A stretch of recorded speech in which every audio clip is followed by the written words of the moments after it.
नाजरीन, आज हमारे एक भाई ने सवाल किया।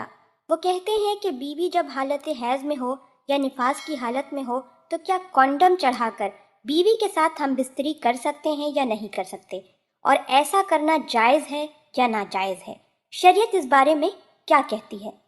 तो चलिए चलते हैं इस सवाल के जवाब की तरफ। इस सवाल के जवाब से पहले कुछ वजाहत करना चाहूँगी कि हालत हैज़ क्या होती है और नफास की हालत क्या होती है। हैज़ में आने वाले खून की मुद्दत या दिनों की तादाद कितनी होती है, या बच्चे की पैदाइश के बाद जो खून खारिज होता है उसकी मुद्दत और उसका क्या तरीक़ेकार होता है कि किस किस तरीके से किस किस चीज़ की एहतियात करनी चाहिए।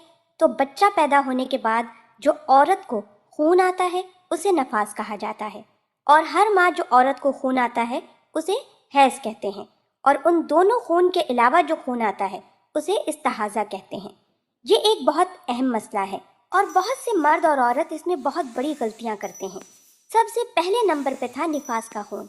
निफास की जो मुद्दत है उसकी कम से कम कोई मुद्दत नहीं, यानी यहाँ बच्चा पैदा हुआ वहाँ खून रुक गया, नहीं तो 2 दिन के बाद रुक गया या 10 दिन के बाद रुक गया, या अगर एक नमाज का वक्त गुजर गया और खून रुकने के बाद औरत पाक होकर गुस्ल करके वजू करके नमाज अदा कर सकती है। निफास के खून की ज़्यादा से ज़्यादा मुद्दत 40 दिन की है। अक्सर मर्द और औरत ये सोचते हैं कि 1.25 महीना पूरा करना है, बच्चा पैदा होने के बाद 40 दिन पूरे करने हैं, और 1.25 महीने के अंदर औरत ना तो नमाज पढ़ सकती है, ना रोज़े रख सकती है, और ना ही अपने शौहर से मिलाप कर सकती है। ये गलत बात है, क्योंकि निफास के खून यानी डिलीवरी के बाद जो औरत को खून आता है उसकी कम से कम कोई मुद्दत मुकर्रर नहीं है। अगर औरत का खून 5 दिन या 10 दिन के बाद आना बंद हो जाए तो खून बंद होने के बाद इतना वक्त गुजर जाए जितनी देर एक नमाज का वक्त होता है। एक नमाज का वक्त गुजार लिया उस औरत ने तो औरत गुस्ल करके पाक होके वुजू करके नमाज अदा कर सकती है, और खावंद जो है वो भी अपनी बीवी के साथ मिलाप कर सकता है। हाँ, अगर खून रुक चुका है और उसके बाद भी औरत नमाज नहीं पढ़ रही है तो ऐसी सूरत में औरत गुनाहगार होगी, उसे बहुत सख्त गुनाह होगा। 1.25 महीना या 40 दिन गुजरने की शरीयत में कोई दलील नहीं मिलती।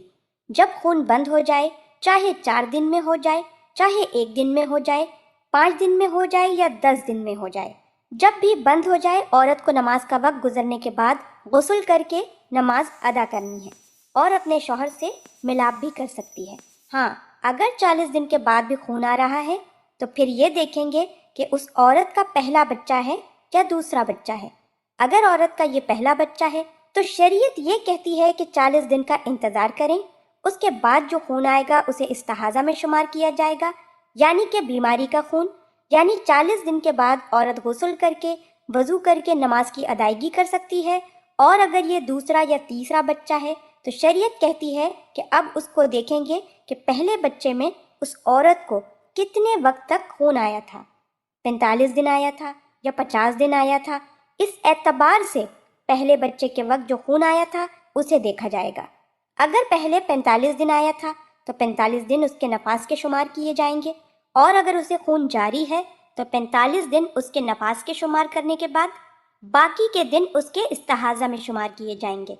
और इस इस्तिहाज़ा के दिनों में औरत नमाज भी पढ़ सकती है, रोज़े भी रख सकती है और अपने शौहर के साथ मिलाप भी कर सकती है।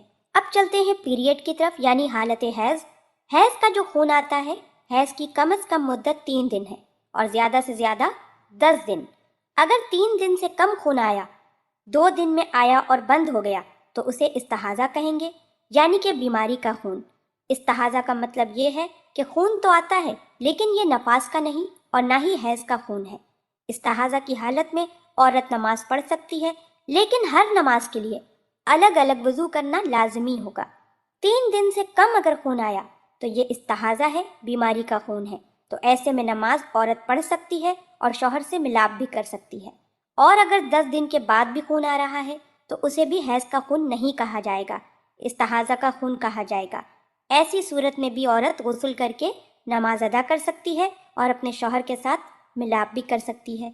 ये थी 2 सूरतें जो मैंने आपके साथ डिस्कस की। अब सवाल ये था भाई का कि हालत हैज़ में या निफास की हालत में क्या कॉन्डम पहनकर अपनी बीवी के साथ हम बिस्तरी कर सकता हूँ। तो देखें, हालत हैज़ में या हालत निफास में बीवी के करीब जाना بیوی کے ساتھ ملاپ کرنا، دخول کرنا یا جمع کرنا سخت گناہ ہے، چاہے آپ کونڈم کا استعمال کر رہے ہوں یا نہ کر رہے ہوں۔ دخول جو ہے ایسی حالت میں کرنا سخت گناہ ہے، لہٰذا اس بات سے اجتناب کریں، صبر رکھیں۔ اللہ پاک نے آپ کو اشرف المخلوقات بنا کر بھیجا ہے، تو صبر کا دامن ہرگز نہ چھوڑیں۔ آپ کی بیوی کے ساتھ پرابلم ہے تو اس کا خیال آپ کو ہی رکھنا ہے۔ تو امید کرتی ہوں آج کا ٹاپک آپ لوگوں کو سمجھ آ گیا ہوگا۔ اللہ پاک ہم سب کو دین کی سمجھ عطا فرمائے اور اس کے مطابق زندگی بسر کرنے کی توفیق عطا فرمائے، آمین۔ ناظرین، میں امید کرتی ہوں کہ آپ کو ہماری آج کی ویڈیو ضرور پسند آئی ہوگی۔ اگر آپ کو ہماری آج کی ویڈیو پسند آئی ہے تو آپ سے گزارش کرتی ہوں کہ آپ ہمارے چینل کو ضرور سبسکرائب کر لیں اور ساتھ ہی لگے بیل کے بٹن کو بھی پریس کر دیں تاکہ آپ کے پاس ہماری آنے والی مزید معلوماتی ویڈیوز کا نوٹیفیکیشن بر وقت ملتا رہے۔ سبسکرائب کے ساتھ ساتھ ہماری ویڈیو کو لائک بھی کر دیں اور اپنی قیمتی رائے کا اظہار کمنٹس میں ضرور کریں۔ کمنٹس میں آپ اپنے سوالات بھی ہم تک پہنچا سکتے ہیں۔ اللہ پاک آپ سب کو اپنے حفظ و امان میں رکھے، آمین۔